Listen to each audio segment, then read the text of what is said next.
Hi అండి, అందరికీ నమస్కారం. Welcome to my channel Souji thoughts.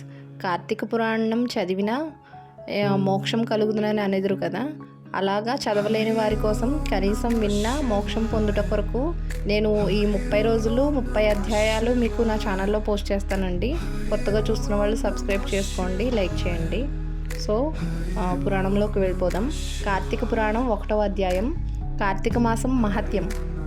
ఒకరోజు నైమిసారణ్యంలో సౌనకాది మహామునులు కలిసి గురుతుల్యులైన సూత మహర్షితో ఇలా కోరారు: ఓ మహాత్మా, మీ ద్వారా ఎన్నో పురాణేతిహాసాలను వేదాంగాల రహస్యాలను గ్రహించాము.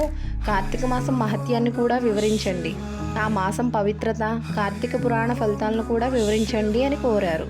సౌనకాది మహామునుల కోరికను మన్నించిన సూత మహర్షి ఇలా అంటున్నాడు: ఓ ముని పుంగవులారా, ఒకప్పుడు ఇదే కోరికను త్రిలోక సంచారి అయిన నారద మహాముని బ్రహ్మదేవుణ్ణి కోరాడు. అప్పుడు బ్రహ్మదేవుడు అతనికి ఈ పురాణ విశేషాలను వివరించారు. అదే సమయంలో లక్ష్మీదేవికి శ్రీ మహావిష్ణువు, పార్వతీదేవికి పరమశివుడు ఈ పురాణాన్ని వివరించారు. అలాంటి పరమ పవిత్రమైన పురాణాన్ని మీకు వివరిస్తాను. ఈ కథను వినడం వల్ల మానవులకు ధర్మార్థాలు ప్రాప్తిస్తాయి. ఈ పురాణగాథను విన్నంతనే ఇహలోకంలో పరలోకంలో సకల ఐశ్వర్యములు పొందగలరు. కాబట్టి శ్రద్ధగా వినండి అని చెప్పసాగాడు.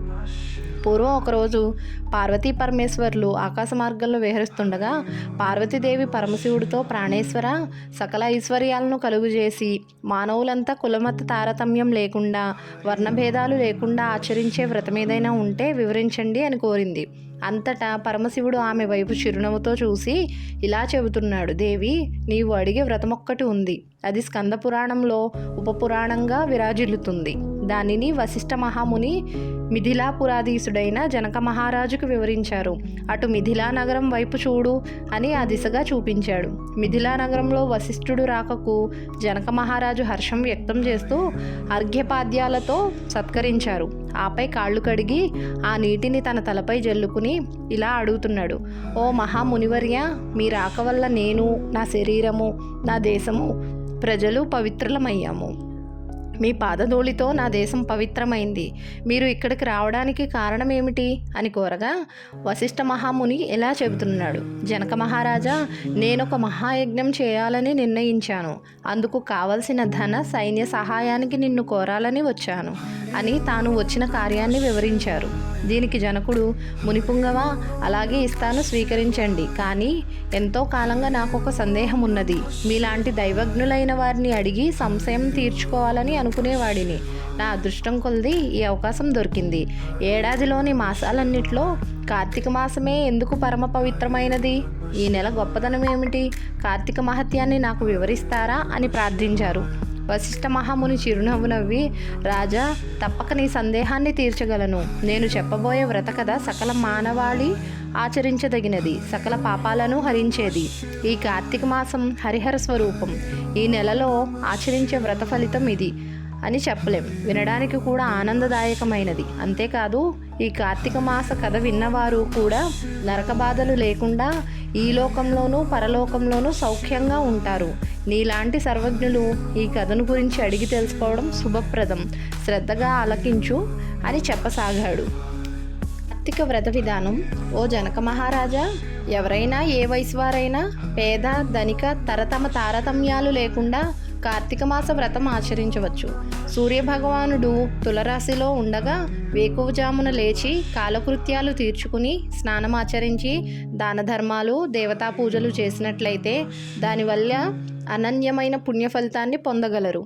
కార్తీక మాసం ప్రారంభం నుంచి ఇలా చేస్తూ విష్ణు సహస్రనామార్చన, శివలింగార్చన ఆచరిస్తూ ఉండాలి.